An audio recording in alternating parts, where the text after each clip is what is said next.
Você quer acabar com a criatividade da sua criança? Não? Então fica comigo aqui até o final, que eu vou apontar alguns cuidados que devemos ter para não bombardear a criatividade da sua criança. Muito bem-vindo, muito bem-vinda! Meu nome é César Obeide, eu sou autor de dezenas de livros para jovens e crianças e a pergunta que eu mais escuto é: da onde eu tiro ideia, como aparece a criatividade para fazer novos livros, ou seja, o tema da criatividade me acompanha há algum tempo e eu compartilho com vocês algumas coisas que nós adultos, pais, educadores, fazemos com as crianças, claro, mesmo sem perceber, mas que podem bloquear o fluido da criatividade dos nossos pequenos. A primeira coisa é o cuidado. Quando a criança tem uma ideia, ela é criativa, ousada, e a gente fala assim: para com isso, menino. Para com isso, menina. Isso é coisa da sua cabeça. Essa frase, isso é coisa da sua cabeça, gruda na cabeça da criança. Aí um dia ela vira adulta e tem uma ideia maravilhosa, mas ela vai ter medo, porque ela fala, que ela lembra, né? Quando criança ela ouvir isso é coisa da sua cabeça, aí a ideia que ela está tendo é coisa da cabeça dela. Aí ela fala, minha ideia não é boa. E mesmo adulta, essa pessoa não consegue materializar a sua ideia. Você imagine eu como escritor, se eu tenho uma ideia para escrever um livro, eu falo, ah não, essa ideia aí é coisa da minha cabeça, não rola. Né? Então assim, cuidado com essas frases que são marcantes. Essa é uma delas, há outras tantas. A segunda coisa, meus amigos, que hoje parece ser difícil, é o momento do silêncio. O quanto a gente precisa valorizar o momento do ficar quieto, do não fazer nada. Hoje tem atividade de tudo quanto é jeito e as crianças ficam extremamente ocupadas, ou quando não estão fazendo nada, estão lá no desenho, estão na televisão, estão no joguinho. Qual que é o problema que eu alerto aqui nesse vídeo?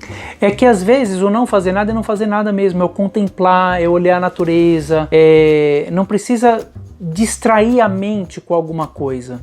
Porque no momento que a criança não está fazendo nada, a imaginação dela pode despertar. Quando ela está o tempo inteiro com a mente ocupada, imagina, uma criança está entediada no carro. Ai, deixa eu ver o tablet, deixa eu ver um desenho. O pai fala, não, não vai. Naquele momento ela vai ficar emburrada. Ah, porque eu queria ver meu desenho, eu queria ver não sei o quê. Mas depois de 15 minutos só, ela já começa a fazer conexões que ela não faria se ela tivesse o tempo inteiro. Então cuidado também com o tempo de exposição ao eletrônico e cuidado com a falta de momentos de não fazer absolutamente nada. E o tédio é maravilhoso para a gente ter ideia. Vamos lá, outra coisa fundamental, cuidado para não ler histórias para as crianças. Se a gente não lê histórias ou não estimula a criança a ler histórias por conta própria, o que acontece? Ela vai ter as histórias por meio dos desenhinhos, por meio dos filmes. Só que esses filmes vêm pronto. Quando a gente lê um livro, seja um adulto, uma criança, um jovem, não importa. Nós, como leitores, imaginamos aquela história. A gente tem um pequeno grau de esforço, porque não vem pronto.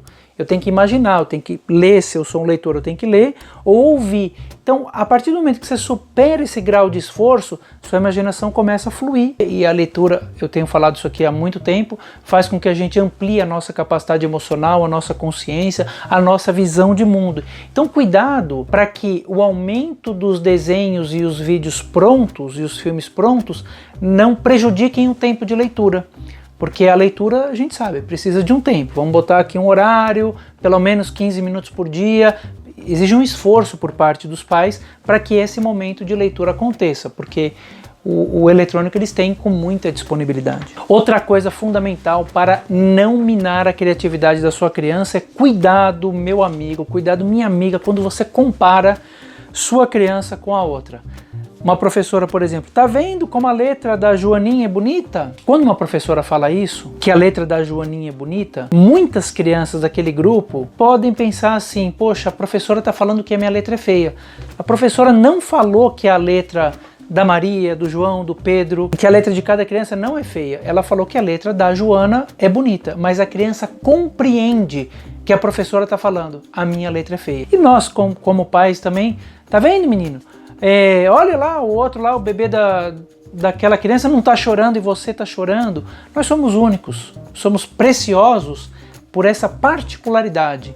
Então que isso seja valorizado e nunca a comparação. Bom, outra coisa que a gente tem que ter muito cuidado também quando diz para uma criança é o seguinte, dizer que a criança é agitada.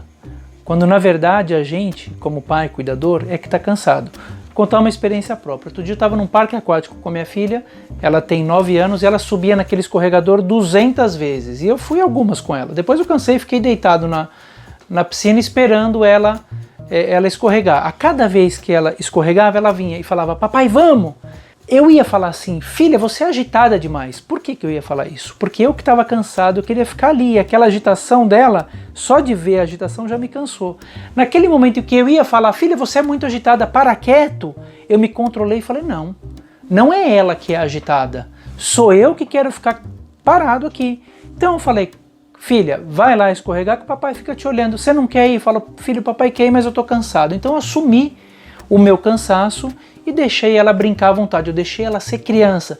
Muitas vezes nós pais, nós educadores, para não assumirmos o peso da culpa de não fazer alguma coisa, a gente transfere essa responsabilidade para a criança. Vou repetir. Muitas vezes nós pais ou educadores, para não termos o peso da culpa de não fazer algo que a criança pede, a gente transfere a responsabilidade para a criança. Como o exemplo que eu dei do parque aquático. Temos que tomar muito cuidado. Tá cansado? Filho, eu tô cansado, vai você. Não falar que ela é agitada, porque na verdade ela só está querendo ser criança. Bom, outras coisas fundamentais, né? É a questão do brinquedo pronto, do brinquedo que você compra pronto e do brinquedo que você faz. Cuidado também para sempre medir o tempo. Que ela tenha muitos brinquedos eletrônicos e os brinquedos fazem tudo, mas momentos também que ela possa construir o próprio brinquedo. Então cuidado para não ter momentos para a construção do próprio brinquedo. Às vezes um galinho pode virar um gira-gira, um escorregador, às vezes uma folha vira um navio, e isso vai estimulando a criatividade de uma criança. Eu sei que não é fácil, eu sei que o mundo é corrido, eu sei que ninguém tem tempo para nada, eu sei que nós temos que ir atrás de contas e uma série de coisas, mas eu tento contribuir com isso, porque é minha área de trabalho, minha área de estudo, e eu vejo como pai, como educador, o quanto eu tenho que tomar cuidado para não transferir algumas coisas para minha filha, para que ela não compre essa crença e a leve para a vida inteira, e quanto o meu trabalho com os meus livros crescem quando eu acredito no meu pensar. Então que possamos cada vez mais estimular as crianças a acreditarem nas suas próprias ideias. Se você gostou do vídeo, clica no sininho, compartilhe com os amigos para que mais pessoas possam ter acesso a esse conteúdo.